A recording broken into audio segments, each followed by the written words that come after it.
बिस्मिल्लाहिर्रहमानिर्रहीम। बिस्मिल्लाहिर्रहमानिर्रहीम। आज के दौर का एक अहम मसला है, लेकिन इस पे बात बहुत कम की जाती है, और वो मसला है इंटरकोर्स के दौरान फीमेल को जो पेन होती है उसके हवाले से। कुछ लोग इसके ट्रीटमेंट की तरफ जाते भी हैं, लेकिन बहुत सारे लोग इसको किसी के साथ शेयर ही नहीं करते।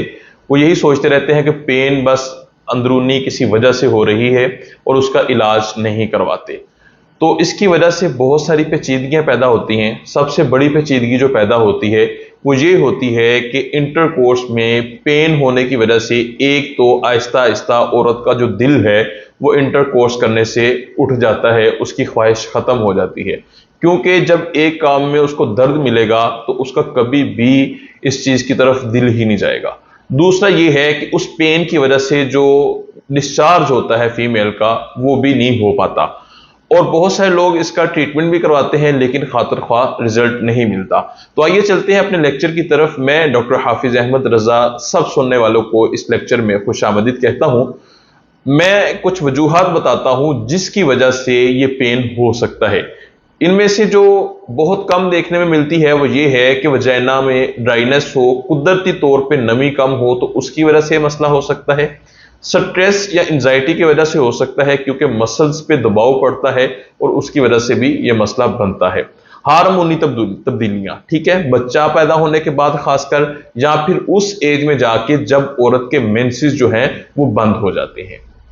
लेकिन जो सबसे बड़ी और मेन वजह है वो है वजाइना में इंफेक्शन या सोजश होना, ठीक है। इसके अलावा अगर कोई यूटीआई का प्रॉब्लम है, यानी कि यूरिनरी ट्रैक्ट इंफेक्शन है, तो उसकी वजह से भी मसला बन सकता है। लेकिन सबसे ज्यादा मसला ये वजाइना में कोई इंफेक्शन हो, कोई वर्म हो या सोजश हो। ज्यादातर सोजश की वजह से ये मसला बनता है।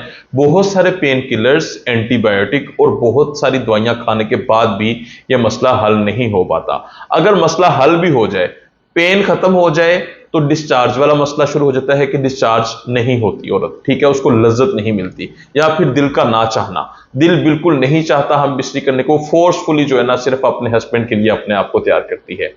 तो अगर आपको इस तरह का कोई भी इशू है तो आपने सबसे पहले एहतियातें क्या करनी है कि जब भी मियाँ बीवी हम बिस्तर करें वो कोशिश करें कि फोर प्ले ज्यादा करें, ठीक है। अगर ड्राइनेस का मसला है तो आपको मार्केट से बहुत अच्छी जो है वो जेल मिल जाती हैं, उनका यूज करें, ठीक है। और अगर वर्म या इंफेक्शन का मसला है तो, या सोजश का मसला है, या डिस्चार्ज नहीं हो रहे, लज्जत नहीं आ रही, तो इन सब चीजों के हल के लिए एक ही मेडिसिन में मुकम्मल हल हो सकता है, और वो मेडिसिन मेरे क्लिनिक की है। इससे पहले भी एक यूट्यूब पे मैंने काफी देर पहले वीडियो बनाई, उसमें आपको उसके नीचे बहुत सारे लोगों के कमेंट्स जो हैं वो फीडबैक के तौर पर मिल जाएंगे। बहुत अच्छे रिजल्ट हैं अल्हम्दुलिल्लाह अज़्ज़ा वजल, उसका 100% आपको रिजल्ट मिलेगा और किसी किस्म के कोई साइड इफेक्ट नहीं है।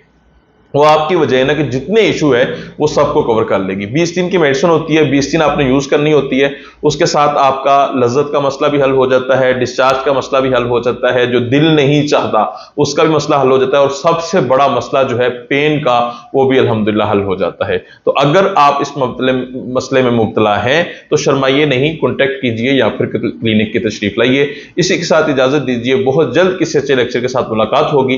फी अमानिल्लाह, अस्सलामु अलैकुम वरहमतुल्लाहि वबरकातुहू। अल्लाह हाफिज।